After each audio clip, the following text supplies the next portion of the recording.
Hey there, tech-savvy friends. Welcome back to our channel, where we break down the latest tips and tricks to make your digital life easier.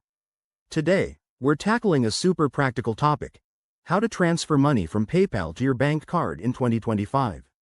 With updates in financial tech, this process is smoother than ever, but we'll cover everything step by step so you can do it confidently. Whether you're a freelancer getting paid or just moving funds around, this guide has you covered. Let's jump right in. First, log into your PayPal account using your email and password.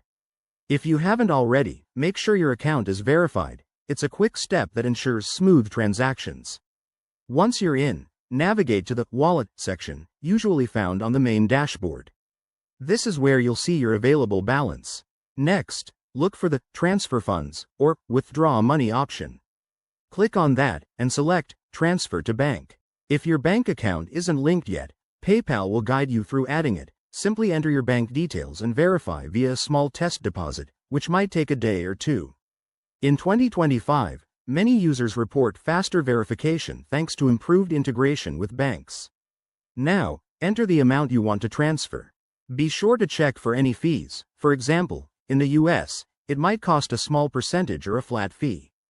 Double-check everything to avoid errors. Nobody wants a mix-up with their money. Hit Confirm, and you're good to go. Processing times are typically 1 to 3 business days, but some banks offer instant transfers for an extra charge. A few pro tips. Always use a secure connection when handling finances, and keep an eye on your PayPal notifications for updates. If you're new to this, start with a small amount to test the waters. There you have it. Transferring money from PayPal to your bank card is straightforward and secure. If this helped, hit that like button, subscribe for more 2025 tech guides, and let us know in the comments if you have any questions. Thanks for watching, and see you in the next video.